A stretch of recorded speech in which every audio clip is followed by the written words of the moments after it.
Alors je suis Jean-Michel Aulas. Bon, c'est un passé d'entrepreneur puisque j'ai d'abord créé Cegid il y a maintenant plus de 30 ans, qui est un des premiers groupes maintenant européens de digital avec près de 2800 personnes implantées dans le monde entier, avec plus de 250 000 clients.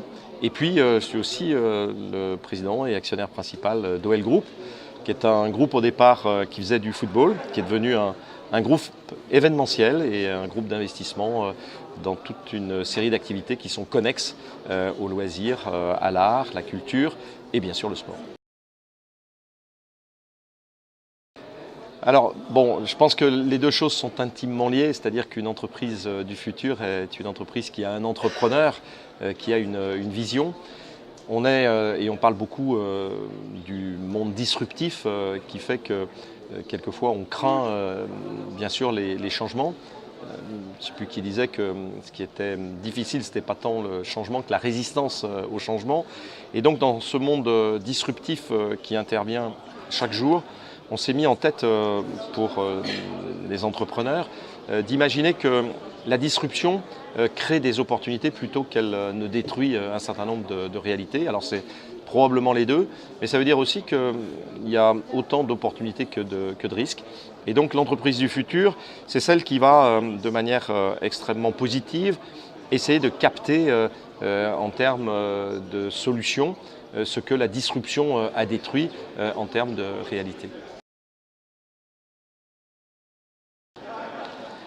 Alors, elle utilisera évidemment de manière très systématique le digital, mais elle peut ne pas être directement issue quand même du digital. Je pense que la connexion après, parce que quand on parle d'entreprise, il y a toujours et des salariés et des clients, la connexion avec les salariés et les clients passera automatiquement par du digital. Et puis après, le process lui-même peut être un process qui est inspiré du digital. Bon, quand on construit avec OL Group un stade de 3e génération avec toutes les sécurités en matière de digitalisation, évidemment qu'on utilise ces techniques-là au profit de l'utilisateur et pour avoir après, en termes de services, la possibilité d'utiliser un certain nombre d'applications qui vont renseigner, qui vont éduquer, qui vont faciliter la vie de l'utilisateur. Donc oui, le digital sera présent partout, mais il n'est pas obligatoirement, en termes d'imagination et de nouvelles entreprises, l'élément fondateur qui permet de se distinguer d'autres solutions. Exactement, c'est, je pense, un service. Il faut capter les innovations et aussi l'amélioration de services. Bon, si on prend un palais des congrès comme aujourd'hui, il ne peut pas avoir toutes les facilités de connexion d'un ensemble nouveau et donc voilà, donc la digitalisation apporte des solutions parce que l'utilisateur a besoin d'informations en temps réel, d'informations qui sont ouvertes à tout le monde, que seule la digitalisation peut créer et apporter. Donc il faut utiliser bien sûr le digital et surtout en trouver l'utilisation au service de l'utilisateur et non pas le digital pour le digital.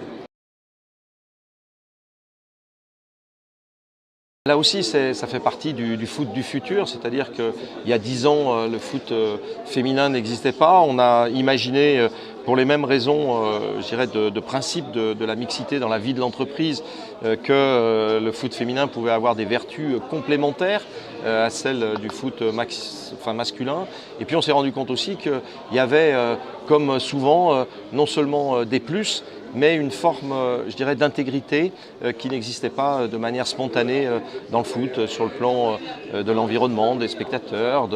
Et donc voilà, donc on a créé un peu avant les autres ce concept Et aujourd'hui, l'Olympique Lyonnais est devenu leader, personnellement très investi tant au niveau des institutions internationales de la FIFA que de l'UEFA, les institutions européennes, dans ce football féminin. On aura d'ailleurs les demi-finales et la finale de la Coupe du Monde dans le stade connecté du Groupama Stadium de Lyon en juillet, ce qui est tout à fait fantastique.